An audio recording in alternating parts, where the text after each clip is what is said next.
Talk to Cassius. Conversations with today's icons from business, sports, and entertainment.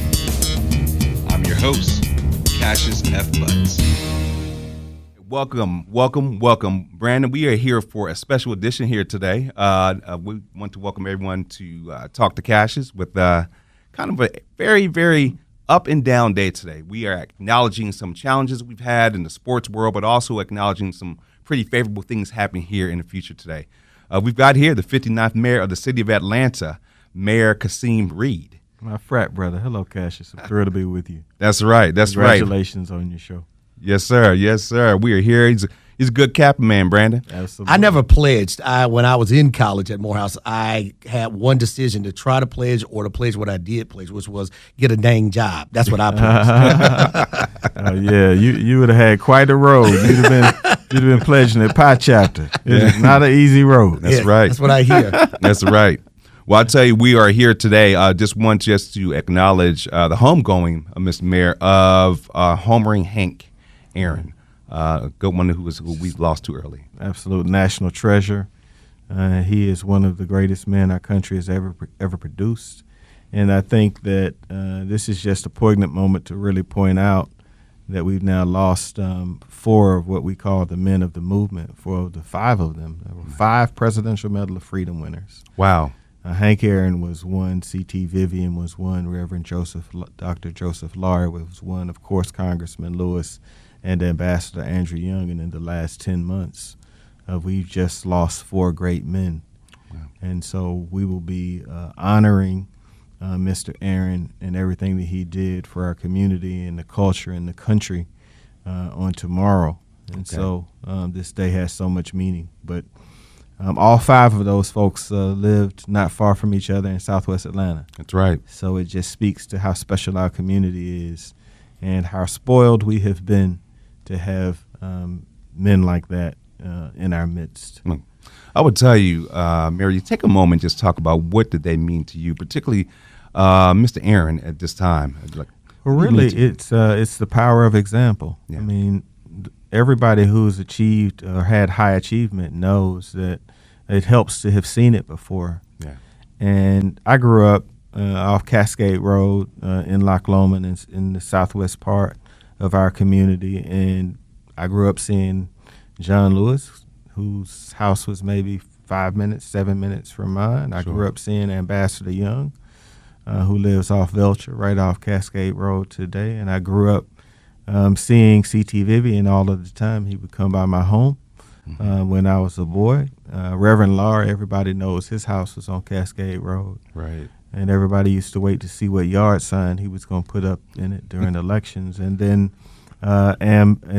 Hank Aaron, of course, lived off Cascade, and all of these people were just in our midst. Sure. And so you would be out, and your parents would, when you get home, they would tell you what you had seen. Mm-hmm. You'd look it up. Back then, we didn't have Google. We had these things called Encyclopedia Britannica. And these are the folks that we grew up, and I think that they rub off on us all. Yes. It was really interesting. I was at a talk that Chadwick Boseman gave at Howard University during his commencement speech, and he talked about one time when Muhammad Ali was on campus, and Muhammad Ali was passing him, and they stopped to shadow box. Wow! And he said even when he was shadow boxing with Muhammad Ali, you could still feel that he was Muhammad Ali. How about that? My point is all of these experiences impact you, and the experience of having Hank Aaron in our community as an exemplar of graciousness, of class, and of excellence, and especially black excellence, I think raises the ceiling on what we all think we can do. No, that's so and true. so we've lost that after 86 wonderful years. Mm-hmm. And we need to pause and honor it. And then, of course, this happens to be the same day that we lost Kobe Bryant. That's right. Last year. So, I think that there's a reason that God gave us such a beautiful day today. You're right. This is the first day that I'm actually out without a coat on. The sun is shining. Yeah. It is wonderful outside. And we have some wonderful folks here in town today that you obviously have been in the circles for some years now, too.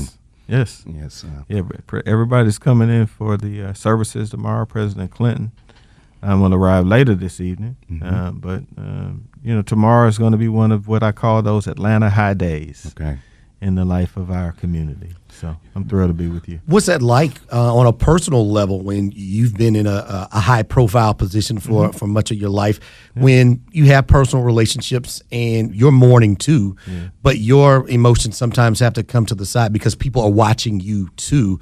How do days like this and moments like this work for somebody who has to be out front but also has some healing and some mourning to do themselves? Well, I think that you always give and get. So while you may be in a ceremonial role or an official role, you do know that you're blessed to be in that role because of many of the folks you're honoring. So any serious person would know that if they're a person of color, and even if not, that their life has been improved by Hank Aaron. Mine certainly was. So anytime you're around folks, you're always giving and getting. There's some warm hug, some handshake, some pat on the back. In the days of COVID, some elbow bump, some Wakanda symbol. And so it's a constant giving and getting. And that's the way that I feel. I always felt that when you lead, the energy runs through you in a reoccurring way. You give energy and you get it from people who you have the honor of leading and being around. And I think you can feel that when you're around people that you care about. You talk about honoring Brandon. Brandon and I had a conversation the other day, and for many people Mary and I, we've known each other for a number of years. Almost 20 now. Almost 20 years. My frat brother, been in it thick and thin. Yeah. But he is actually the one person that I know that has had his number retired by the Atlanta Hawks. That's funny. It wasn't because of my jump shot, though. But we did provide the Hawks team with one of the best arenas in the United States of America that kept the Hawks in the city, was worthy of the people of Atlanta, and I think our sports franchises have just been amazing in giving back. Sure. And so when it was time to have the elections, I was so proud of the organization to support turning the facilities, both the Mercedes-Benz Stadium and State Farm Arena now, to turn those into voting places and community centers. So I always knew that Arthur Blank was a terrific guy. Had a little bit to do with building Mercedes-Benz. Sure. And had a little bit to do with State Farm Arena. So it's good to see that. You came into the city in your role when the country was in a turmoil, almost $7 million in debt, challenging. Fortunately, the city was left in a good place where the bond ratings were satisfactory.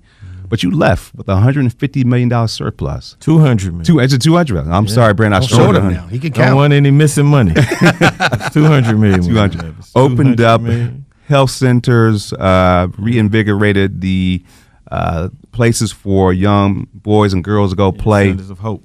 Yeah, that's right, the Centers of Hope. Yeah. What would you say was probably your greatest legacy? We all benefited. When we're out here at different places in the city, we enjoy it. Yeah. What would you say was one of your greatest legacies? That's really interesting. I'd probably say making the city the safest city it's been in 40 years. Okay. I think safety really is fundamental. And if you don't feel safe in a space, nothing really works. Sure. If you go someplace and you're scared about to walk to your car, then dinner wasn't as good. The baseball game wasn't as good. The football game wasn't as good because you're having these moments. And so I think when we left with the largest cash reserve in the history of the city. We left with AA+ credit from Standard & Poor's, Moody's, and Fitch. And we left with crime at the lowest level that it had been in 40 years. Wow. And, as you know, Cassius, because you were there, I ran for office because of the violence that black women were experiencing. So I was campaigning. I met a woman in Spring Park off Cascade, and there was a robber over there that was targeting single black women because the robber wouldn't have to engage a black man or a man, right?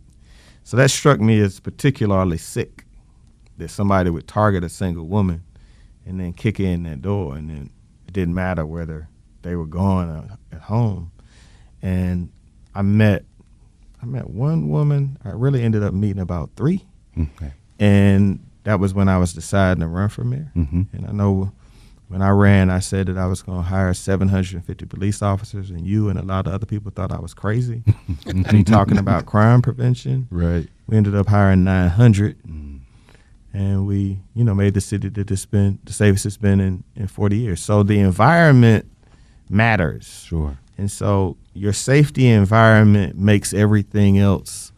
It is the fundamental element that makes business grow, families grow, and it influences the dynamic of the city. So that's definitely one of the things I'm most proud of. How do you feel about the intersection between sports, business, and community, particularly here in Atlanta? With you growing up here, there used to be 2 places to go. You could go to Fulton County Stadium. Yes. You could go to the Omni. Yeah.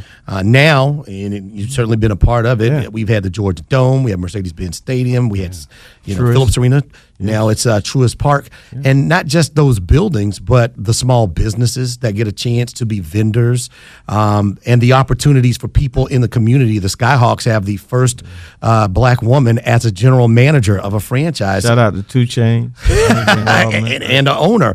The intersection of all of that, community, business, entrepreneurial endeavors surrounded around sports being the anchor of those opportunities.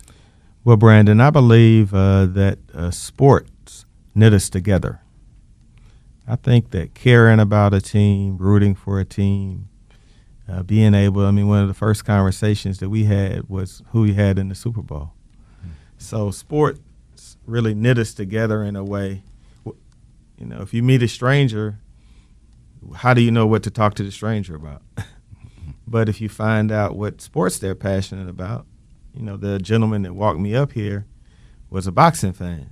So between my car and getting up here to the studio, we had a chance to have a conversation about the sweet science of boxing, which I love. So my point is that having great teams and having a full array of sports to really fuel your competitive passion helps weave us all together, because it gives us some commonality at a time when things are so fractured. There are hundreds of channels, hundreds of social sites, constant attention grabbers, and there are these things, which is one of the reasons that football and basketball and baseball continue to do well, because they're this thing that gives us this commonality. And I just think it's so special. I think it was just announced that the maybe 2022-23 NBA All-Star game is going to be possibly here.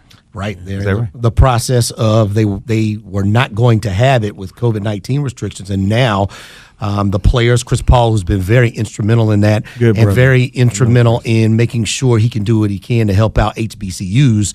There's now serious discussion about it coming to Atlanta, and then using HBCUs as an anchor and as a vessel to steer some of the proceeds, so that they could use the All-Star Weekend directed to something that they think is very important and of great need. Wow. Well, Chris Paul's all class, so that doesn't surprise me. We almost had him on the Hawks. Wow. We did. We almost had him on the Hawks. In fact, Chris thought that he was going to be drafted by the Hawks, and when it came time for the Hawks draft, he actually stood up because he was looking forward to come to Atlanta, because he's from North Carolina, so it would have been close to home. And he shared that story with me, and I think about it all the time. Maybe work at Sports Talk Radio. He's got the inside skinny and the direct source. Well, I would tell you one thing that I also know, that he has played just about every sport there is. Football, basketball. Maybe not golf. Well, but I try. I gave it a college try. Then you'd be great for Sports Talk Radio. College try. Well, so going into, and Brandon mentioned small business, and this is something you've taken on head on, and I won't tell too much of the story, but it's something that's near and dear to him. But in college, Kasim actually was a small business owner. He was an entrepreneur. Yeah, that's crazy. Down the hall from Sean Puffy Combs. Yeah. And, you mind talking about that? Sure. I mean, when I was in high school, I had sold gold jewelry. Went to the Atlanta Paramount, got a little business license, did reasonably well. Used to sell jewelry in Ben Hill United Methodist Church. Used to sell jewelry to people that worked at Six Flags that wanted a herringbone chain or a diamond cut gold rope, which were pretty My hand is raised. popular back in those days. Right. And then I got to Howard University. I got a boxer short contract for the bookstore. Back then, young women enjoyed wearing men's boxers with the university logos. So I got that opportunity. And then, of course, when I was a freshman, Puff and I lived in the same dorm. Sure. Had a really good class. You had Derek Angeletti was in my class. Mark Pitts, who just became the president of RCA. He was also Biggs manager.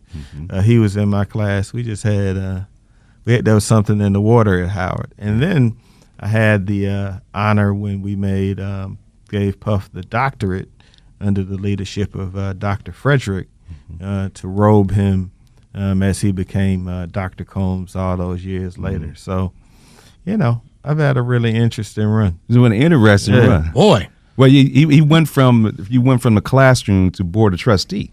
Howard University. So I was on the board at Howard as a student, and then I was the youngest appointed full trustee in the history of the university, and now I'm a trustee emeritus, which means you just served a really, really long time, and they're ready for you to go.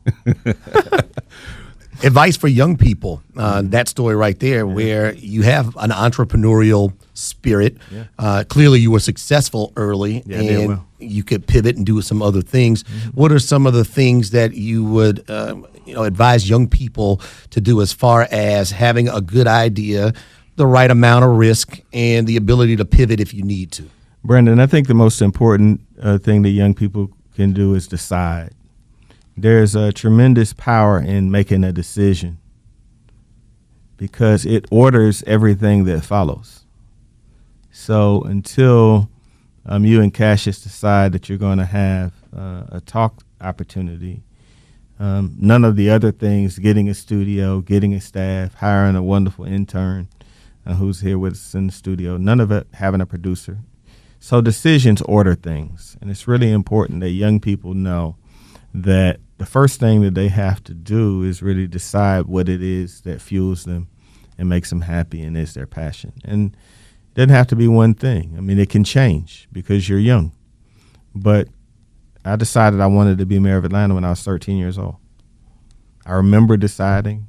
I remember the example that I was going to follow. It was Andrew Young at the time. I remember talking to my father about it. And my dad, who I lost in March, was so amazing because whatever I was into, he was into. And so I'm going through that with my daughter, Maria Kristen, right now. Like, she wakes up, she wants tennis lessons. I go to the sporting goods store and buy all the tennis equipment, and we go out and start playing tennis and getting lessons. She wants to dance. She's in ballet. She wants to fence, which I don't know where she got that from, but they have fencing in College Park. She wanted to. My dad did that with me. And then you settle on what it is that does it for you, hopefully, or I'll just be so tired, But the point I'm making is young people have the time and space to figure it out. You get a certain amount of time, don't make it too much time. But until you said something, you haven't really challenged yourself, right? So until you said, I'm going to make straight A's, until you said, I'm going to be the president of my class, until you said, I'm going to start a social empowerment movement, until you said, I'm going to protest this business because it has bad practices. The first thing is decide.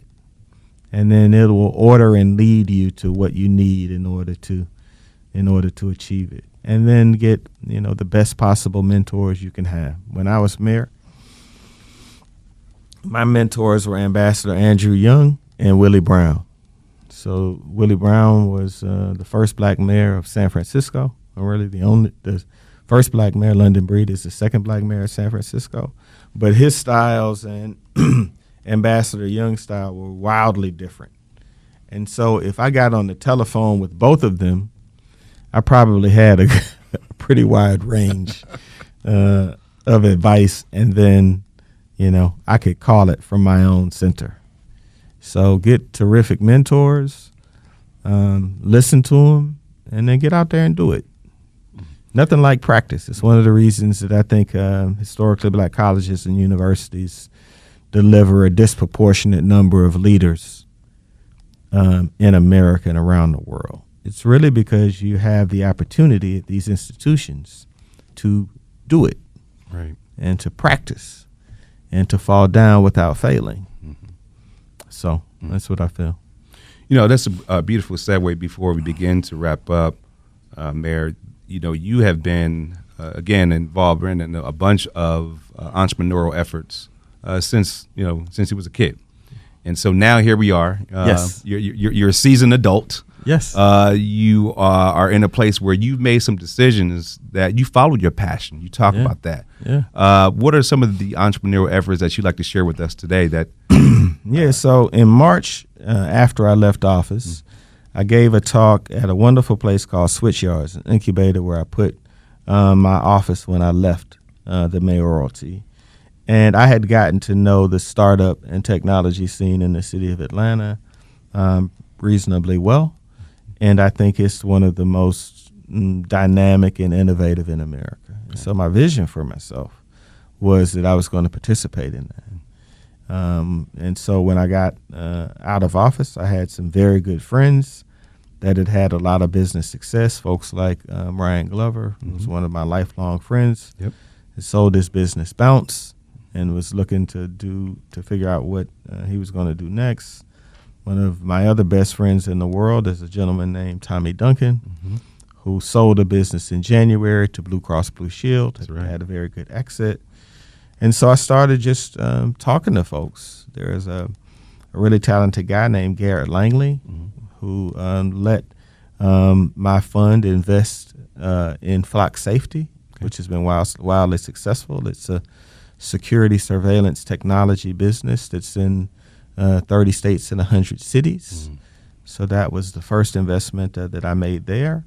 And then I met an incredible woman named Pinky Cole at the very beginning of her process. And anybody that meets Pinky, if you don't realize she's a star, then you shouldn't be in the business of picking anything. Sure. She's so clearly dynamic. I'm now on the board of her business. It's called Slutty Vegan. It's done phenomenally well.